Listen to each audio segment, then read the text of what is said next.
Praise the lord. ક્રિસ્મા ભાઈએ તથા બહેનો, દિવ્ય દયાના દિવ્ય સંદેશમાં તમારું સ્વાગત છે.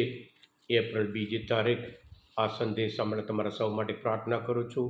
તમારા બાઇબલ લઈ લો, પ્રભુના વચન સાંભળીએ. પુણ્ય ગુરુવારના શાસ્ત્ર પાઠ યોહાન ગ્રંથ 13મો અધ્યાય 1લી કડીથી 15મી કડી સુધી. યેસુ આ દુનિયામાં જે એમના પોતાના હતા તેમના ઉપર સદા પ્રેમ રાખતા આવ્યા હતા. પણ પાસ્કાનો ઉત્સવ આવ્યા ત્યારે આ દુનિયા છોડીને પિતા પાસે જવાનો પોતાનો સમય આવી પહોંચ્યો એવું જાણતા હોઈને તેમણે એ પ્રેમને પરાકાષ્ઠાએ પહોંચાડ્યો.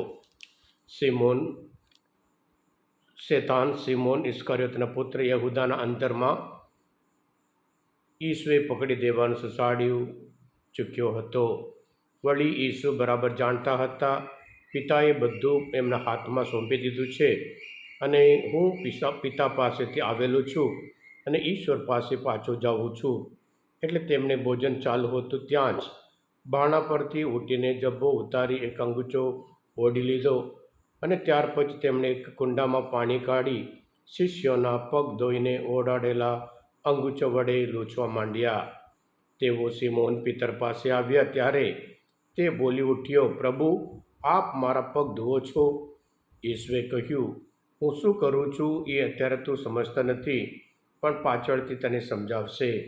પિતરે તેમને કહ્યું, મારા પગ આપે કદાપી ધોવાના નથી.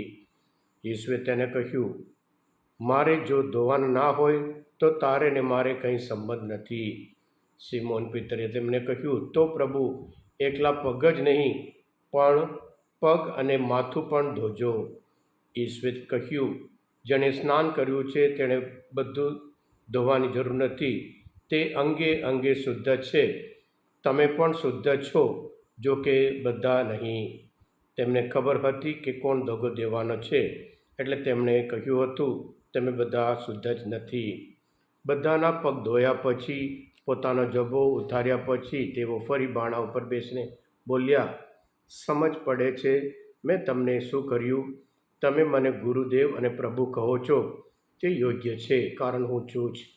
એટલે પ્રભુ અને ગુરુદેવ હોવા છતાં મેં તમારા પગ ધોયા છે, તો તમારે પણ એકબીજાના પગ ધોવા જોઈએ.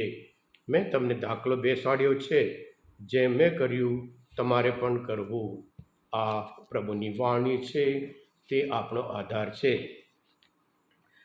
ક્રિસ્માલ ભાઈ બહેનો, પુણ્ય ગુરુવાર.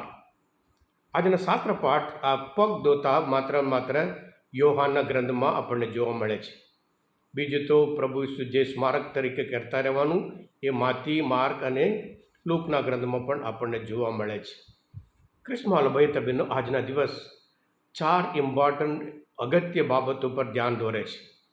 આ દિવસે પ્રભુ ઈસુ પરમ પ્રસાદની સ્થાપના કરી. પરમ પ્રસાદ એક ધર્મસભા માટે એક આધીન છે, એક કેન્દ્ર છે. એ પ્રેમની નિશાની છે, એ એકતાની નિશાની છે, એ નમ્રતાની નિશાની છે. અને સાથે સાથે પ્રભુ ઈસુ ગુરુ એટલે દીક્ષા યાજ્ઞિકપણાની પણ એ સ્થાપના કરે છે કે આ જે કરતા રહેવા માટે ગુરુઓ જોઈએ, યાજ્ઞિકો જોઈએ, એમ કરીને યાજ્ઞિકપણાની પણ આજની સ્થાપના કરે છે. સાથે સાથે પ્રભુ ઈસુ પોતાના શિષ્યોના પગ ધોતા નમ્રતાનો પાઠ શીખવાડે છે. અને સાથે સાથે પ્રભુ ઈસુ નવી આજ્ઞા આપે છે, જેમ મેં કર્યું એમ તમારે પણ કરવું. જેમ મેં તમારા ઉપર પ્રેમ રાખ્યો એમ તમારે પણ બીજા ઉપર પ્રેમ રાખવાનો છે. ક્રિસ્માલ ભાઈ તબેનો આજના શુભ સંદેશમાં આપણે 3 પ્રકારની જે ચિહ્ન જોઈએ છે, જે નિશાની છે, જે સાઇન છે, એ આપણને જોવા મળે છે. લોહી આપણે જાણીએ છીએ જૂના કરારમાં જ્યારે તેઓ મિસર દેશમાંથી મુક્ત થવાના હતા, ઈશ્વરે એમને કહ્યું હતું દરેકના દરવાજા ઉપર ગેઠા મારી નાખીને એને લોહી દરવાજા ઉપર છાંડવું. અને એટલે એ લોહી એ મુક્તિની નિશાની છે, એ રક્ષણની નિશાની છે, એ પસંદગીની નિશાની છે, એ વિજયની નિશાની છે. અને યહૂદી લોકો એ જ દર વર્ષે કરતા હતા. એ યાદગાર બહુ મહત્ત્વનું છે. ક્રિસ્તમાં ભાઈ તમેનો શબ્દ આપણે ઘણું બધું યાદ રાખીએ છીએ. આપણે જે મેરેજનું હોય, બાપ્તિસ્માનું હોય, બળ સંસ્કારનું હોય, ઘણું બધું આપણે યાદ કરીએ છીએ. એ યાદગાર છે.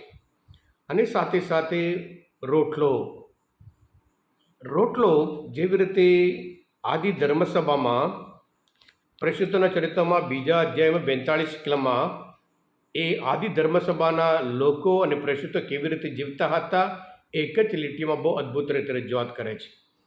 એ કહે છે તેઓ નિત્ય પ્રસિદ્ધોના સંદેશ સાંભળતા હતા અને પછી સંઘ જીવન જીવતા હતા, સંઘ ભોજનમાં ભાગ લેતા અને તથા પ્રાર્થના કરતા.